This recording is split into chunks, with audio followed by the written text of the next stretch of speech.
И тази година с рапсодия Вардар от Панчо Владигеров бе открит Международния музикален фестивал Варненско лято. С особена сила и внушение изпълни тази най-българска симфонична картина Варненската филхармония под диригентството на маестро Йордан Дафов. Сега, когато честваме 100 години от рождението на нейния автор. За първи път, по време на първите български музикални тържества 1926 година, варненци и гости слушат създадената през 1922 година рапсодия за цигулка и пияно на младия тогава български композитор Панчо Владигеров. 3 години по-късно, отново на същите празници във Варна, любителите на музикалното изкуство с възторг посрещат живописно оркестрираната рапсодия Вардар, дирижирана от своя създател. За да прерасне тя в символ на музикалните потребности на един град, в емблематично произведение на един фестивал с международно признание като Варненско лято.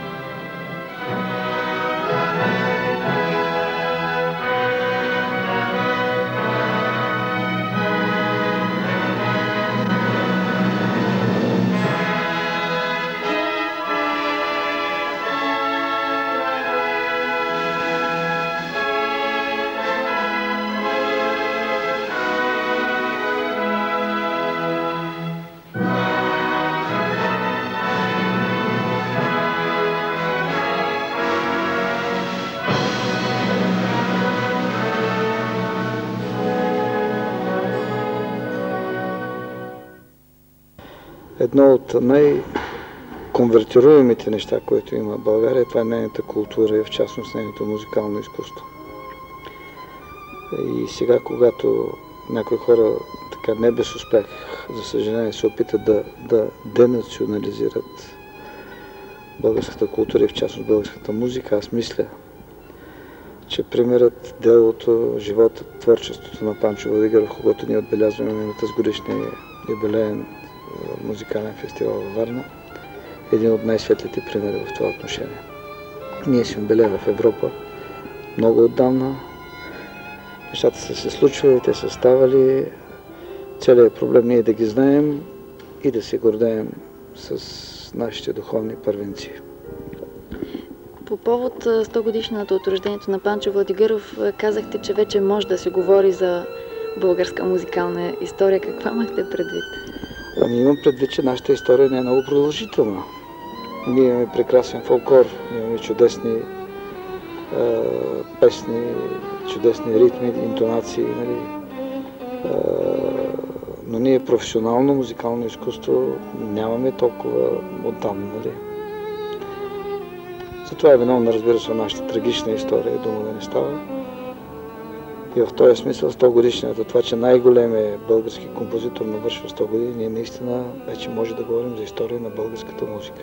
И аз казах и още нещо, че от тук започват и големите проблеми. Това е едно продължение на предишния въпрос.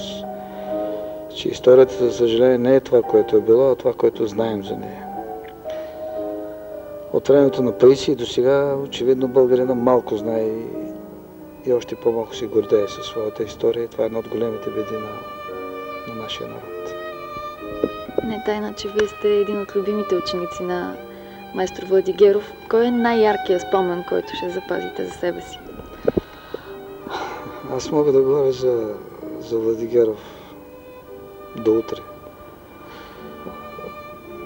Казвал съм го на друго място. 68 година постъпих в неговия клас. Първо факултативно 2 години, след това и 4 години майсторски клас. След това 4 години живях в дома му до внезапната му смърт на 8 септември 1978 година. Това са 10 пълни години.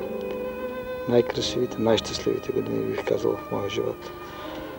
Толкова много неща са се случили през тези 10 години, че на мен е много трудно да посоча само едно. Владигеров беше човек на доброто. Той беше готов да помогне на всички.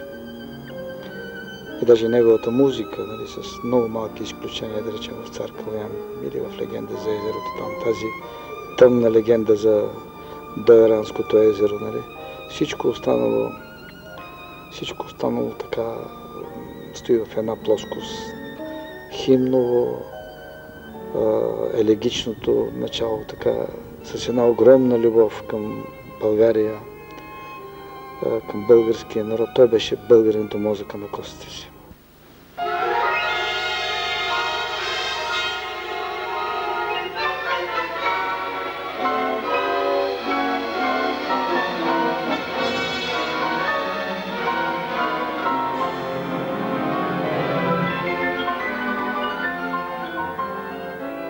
Независимо, че близо 2 десетилетия Панчо Владигеров е извън България, той никога не забравя родния музикален език, в който народната музика е същностна част от работата на композитора. Третият концерт за пиано и оркестър е доказателство за единството на авторската ритмика и мелодика с фолклорната интонация, красиво, колоритно оркестрово разгръщане и виртуозно соло пиано. Този концерт за радост на публиката бе включен в програмата на първата фестивална вечер. Удоволствие, подсилено от участието на солиста Антон Диков. Той е пианист от висока класа, преподавател в Държавната музикална академия. Сред многобройните му записи са интегралите на клавирните концерти и творби на Бетовен, Барток, Брамс.